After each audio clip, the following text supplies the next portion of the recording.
Weapons have always been really special to Tripwire, and it's really something that we've always kind of focused on ever since Red Orchestra 1. And we were really realism nuts with Red Orchestra 2, and when it came to Killing Floor, it was a time to do something a little more action-based and creative. Even our real-world weapons, our AKs, our SCARs, our shotguns, they're all modeled very, very precise, and we really take pride in that in Tripwire. Tripwire Interactive has always been really famous and well known for having high quality guns in our games.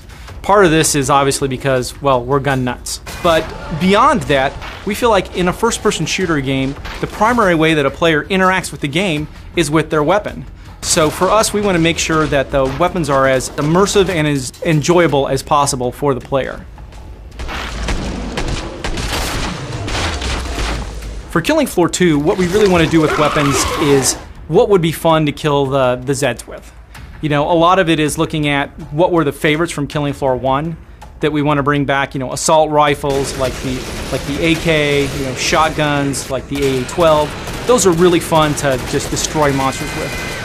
The first thing we do is we look at each perk and what is the perk about, because some perks inherently are more about real-world weapons, some are more about fictional weapons. Then we look at Killing Floor 1 and that perk and what were people's actual favorites, what were the ones people really loved. So we want to make sure we don't take anything away from that. But also, we look at what are weapons that would be fun and creative to kill Zeds with. So this brings us into where we're getting maybe some sci-fi weapons or maybe some, you know, post-apocalyptic hybrid weapons. Really, the sky's the limit for us. And if it's fun to kill Zeds with, we want to put it in the game. And then the great thing about Killing Floor is, you know, when this game comes out, that won't be the total weapon set that you're going to have. Killing Floor 1 came out, and I believe we had about 19 different weapons, and now we have almost 70. So the same thing's going to happen with Killing Floor 2. You know, we're going to constantly add more stuff, we're going to add new weapons, we're going to make the perks have even more variation.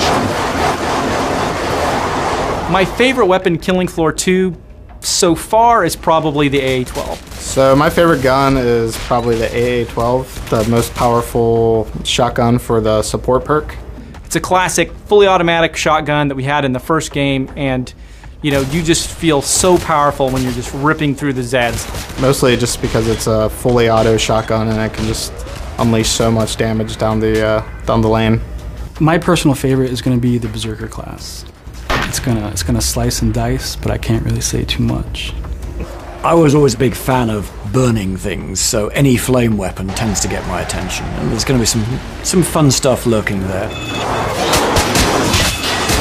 Beyond that, I'm kind of enjoying the commando weapons, but that's always been my style. A good assault rifle, yeah, I can go for those.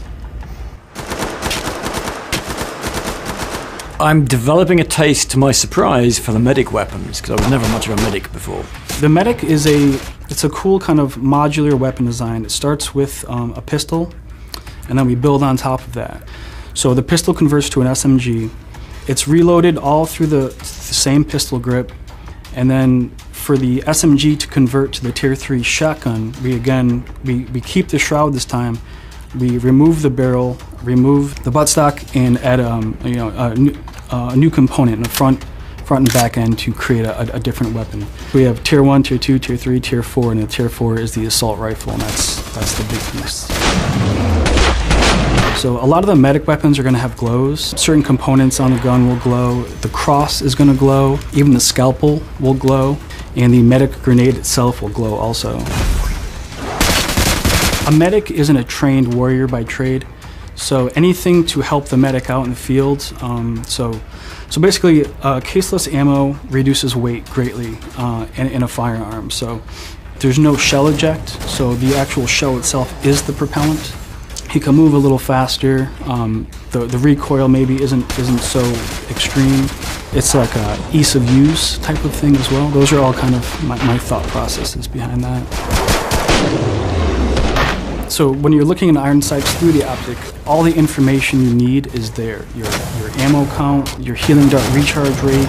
There's a few other things I'm not going to mention just yet, but they're going to be really, really cool once you use them.